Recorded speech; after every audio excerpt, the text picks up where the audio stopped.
Welcome back, listeners. And welcome back to you as well, Jack. I didn't go anywhere.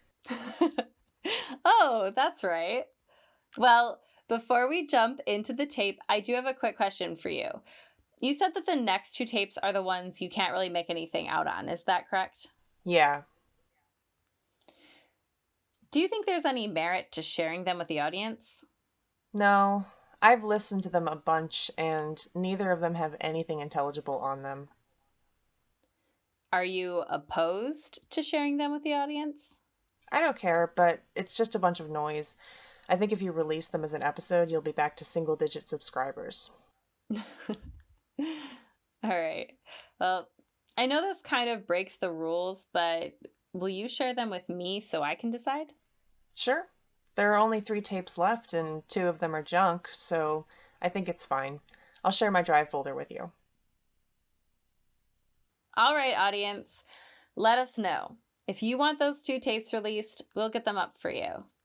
Is there anything else you would like to discuss before playing this tape, Jack? Nope.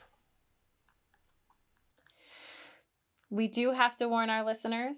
Some people might find some of the language and circumstances being described in this tape disturbing. Listener discretion is advised.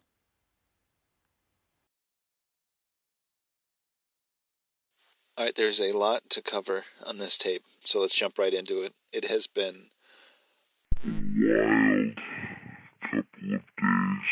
Starting off with the fact that I have officially checked the first thing off of my go home list. I found the building that I'm going to hide out in on the day that I'm ready to leave. I think it used to be a party store.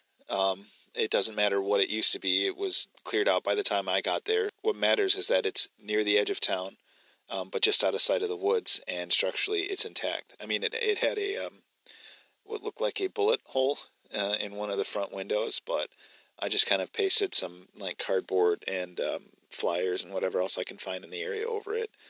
It doesn't need to be weatherproof or anything. It just needs to, block out scent in case.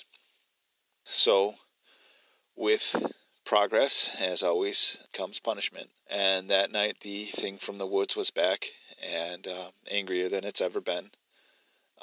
This time it started actually pounding on the walls, and I sincerely thought that it was going to break it down. And honestly, even if it wasn't going to break down the walls, I was going to have a breakdown. I couldn't. I'd reached my breaking point, and I got desperate, and I decided to try something. This idea that I've been floating around for a while, and it worked. Let me explain. I'm not letting this alter my plan for getting out of here, but I've come to the realization that this has to be purgatory. I feel that's the only thing that makes sense, as much as anything makes sense here. I haven't really started to deconstruct what all that means. If I'm in purgatory, that means and that this tape recorder doesn't actually exist, and no one's ever going to hear this tape, and a lot more that I have just kind of tucked in the back of my brain right now, because I just don't have the energy to go through it, So I started going under the belief of, okay, if this is purgatory, what does that actually mean? What practical benefit does acknowledging that give me? So I started to think like, okay, if I'm in purgatory, I'm on the cusp of my eternal essence going to either a positive conclusion or a negative conclusion, and I need to tip the scales some way, so that I make sure that I end up in a positive place. But how can I do that in here? How I'm alone. I can't make amends for anything I've done with anyone. I can't build a better future. I can't help someone else randomly. I'm just here by myself. So really all that leaves is for me to be punished. Punished for the wrongdoings that I've done, but that's not a practical element for me to be able to use. So I started thinking about, like, okay, so what if I have to make some sort of act of penance? What if by being in here I have to try and acknowledge the things that I've done wrong and relive that experience and try and apologize and confess my wrongdoings.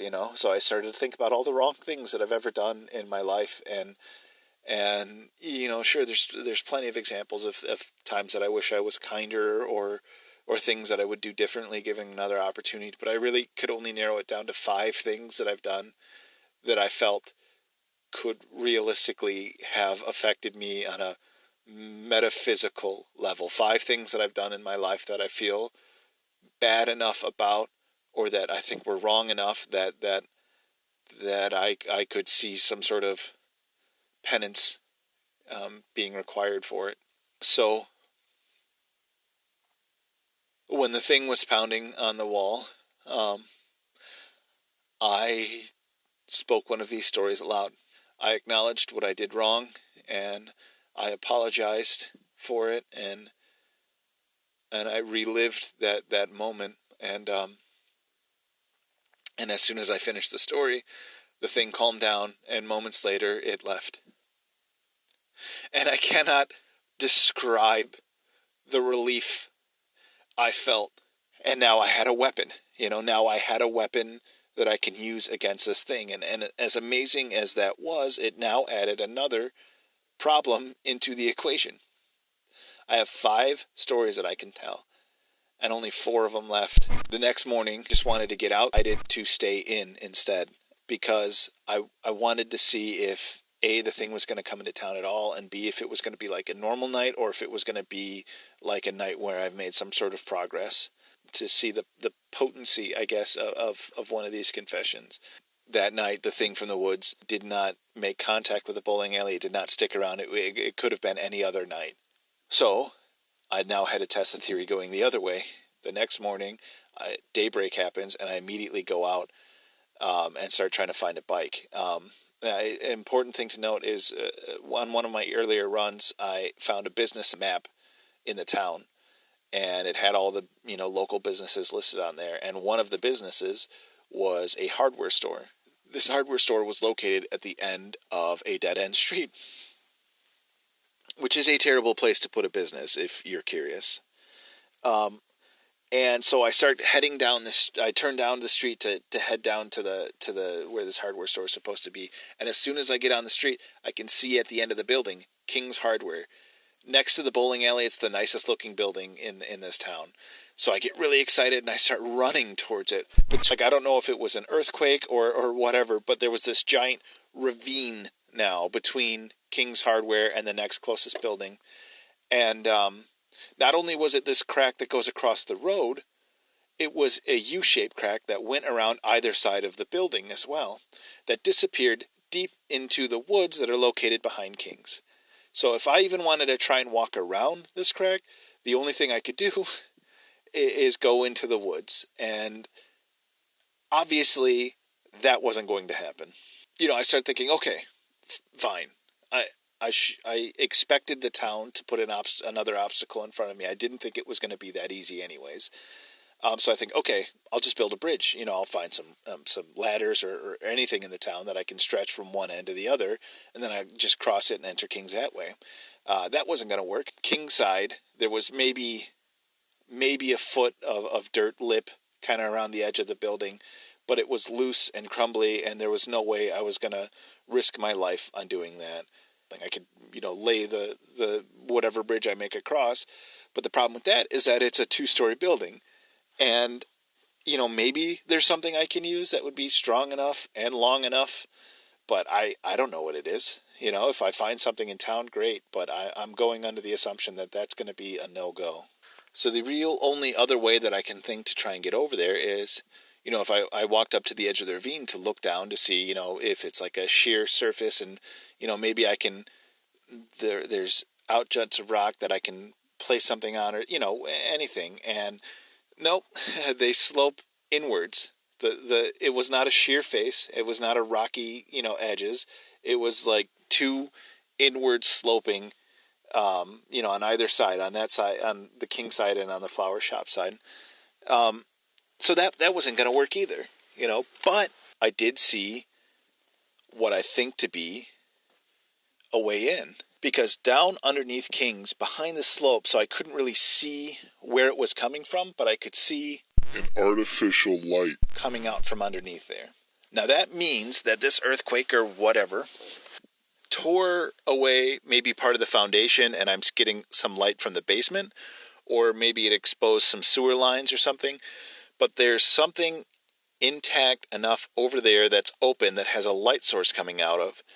Maybe I could see if this flower shop had a basement, and if it did, maybe I can stretch a bridge across the two basements, or a sewer line or something or whatever, but I can make a connection from here to there. And like I said, the flower shop was pretty well destroyed. It looked like a bomb had been dropped on it practically. I mean, the roof was still partially there, and but like there were no doors left. All the windows were broken. There was broken glass and everything. But there's one functional door, and I open it up, and it's stairs that lead down into the basement. So I can prop the door open, and I start walking down the stairs. I can't see the basement landing, but I just walk down, and I assume that I'll see it before too long, and then the door swings shut behind me. I'm now in pure darkness, but I really want to see if I can get into this basement. So I keep walking. I keep my hand on the wall, and I, walk, I don't know, another 10, 20 steps or so, and this is when I start to think that I really should be at the bottom now, But I just keep going, and I walk for another probably about 5 minutes, just continuously walking down the stairs, and I never reach an end. I decide this is scary as hell, and I decide that it's probably best to reassess this situation. So I turn around, and I start heading up the stairs pretty quickly. And then, have you ever had that feeling where you just feel like there's something behind you? And it kind of just sends a chill up your spine. I think I remember my dad used to say he felt like someone was walking over his grave. And I just got spooked, I guess, for lack of a better term. And so I started running up the stairs. And I don't know how many steps I went down. If you made me guess, I'd probably say 150, 200, somewhere in that range. But on the way back up, I got at most 25 steps before I slammed into the door that was at the top of the stairs. And it flung open, and I collapsed out onto the floor. I get out into the flower shop, and I realize that it is nighttime somehow. And the door swung open and hit the wall and made a rather loud banging noise, and I could hear the thing from the woods screaming. But not like its normal scream. This one sounded really angry. And it wasn't that far away. And like I said, this building was just a shell of a building. So I didn't really have any other place that I can go and hide out. So I go back into this fucking eternal darkness staircase. And I shut the door. And then I hear the thing come inside the flower shop. I can hear the wood creak beneath it. I can hear the broken glass crunching. And then I just feel one solid smash up against the door. It knew exactly where I was. If this door opened into the basement instead of out of, it would have smashed right through. And so I start saying my next confession. And it lets out a rage-filled scream this time. And it hits the door one more time, but this time it wasn't trying to get in. It was just making sure that I knew how mad it was. And then it was gone. I waited 30 minutes. I opened the door and ran back to the bowling alley. And I think I probably could have just had a leisurely stroll back if I wanted, because I didn't hear the thing anywhere. And that was last night. Dawn happened about 30 minutes ago. And I really want to get into that fucking basement So I'm going to go back out and I'm going to try again. But I want to try something before I leave. Weird things have been happening lately, like it's hard to explain, but little, like this bowling alley, it just feels less and less safe. It's almost like there's gremlins or something in here. So I think I need to get out of here. And I'll take a rest day if I have to, and if it feels safe, maybe I'll take a second if I need to. But I really, really want to get out of here. I want to try something different before I go back to try and solve the King's Dilemma, I guess you can call it. This may end up being a wasted bullet. I want to try and record one of my confessions. I feel like maybe if I put it to tape, it'll be more permanent, and then the banishment will be more permanent, and maybe it won't work, who knows, but I think it might help. So I'm going to do an act of penance right now, and I'm going to go with the biggest one. When my brother and I were kids, I witnessed the first time he killed someone. My brother and I were at our family summer home, and we were playing baseball with another local kid. Sam Sullivan was his name. And My brother was pitching, I was batting, and Sam was catching. Sam was an asshole. He wasn't a bad person, but he was an asshole. A lot of kids are that grow up with generational wealth, like my brother and I. They just think that they're better, so they think that they can treat people worse. And he was also a lot better of a ball player than I was. And when he or my brother were up, they would hit the ball all the time and hit it really far, and I hadn't gotten a single hit all day. I was a really emotional kid, and so I was just getting more and more mad as the night went on, and that was causing me to do worse and worse. And my brother pulled me to the side, and he said, "Blue," and that was his nickname for me, like a umpire, because he said I was always trying to butt into stuff. He told me that you need to try and calm down, that you're swinging angry, and that you won't be able to focus if you do that. I told him that I didn't want to calm down. I just wanted to hit the ball so hard that it disappeared into the lake, and then we could stop playing this stupid game. He looked at me and he said, "You want that?" And I said, "Yeah." And he said, "Okay. Well, if you want, I can do that." And I said, "Okay. Yeah, I just wanted to go home at this point. I didn't care anymore. Because Sam was being really mean to me. He was, he's asking if I wanted him to bring the tea out, and he was asking if there was a hole in the bat, and he was being a kid, He was being an asshole of a kid, but he was just being a kid. And then so we switched positions, and Sam was catching still, and I threw the first pitch, and my brother swung so hard that he spun around in his shoes, and the baseball bat connected right onto Sam's temple, and he killed him. And I remember there just being so much blood, and it was coming out of his eye and coming out of a bruise on the side of his head and coming out of his nose and his mouth. There's just so much blood. And I got so scared, I couldn't even process what was happening. I didn't know what was going on. My brain just, it wouldn't connect the pieces, And I told my brother that we should just go drag him in the lake. and just say that we didn't see him, you know? And I didn't know what I was suggesting. You know, I didn't really understand what was happening. And I should have never said that. And my brother said no. Said, no, we have to go tell our parents. We have to go tell them right away, you know? And I tried to beg him to just take him into the lake. And he wouldn't. So we went home and we went to find our parents to tell them and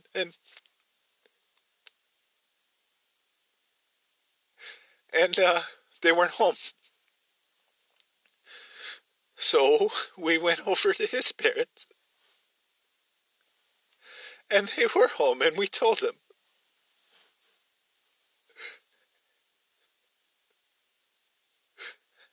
And I remember them running out of the house, and then I don't remember a lot after that. You know, but years later, my parents would try and say that this is when it started, you know, that he got the taste for it.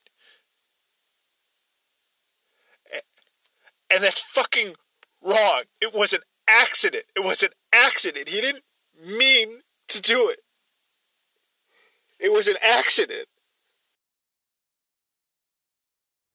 Hello, listeners.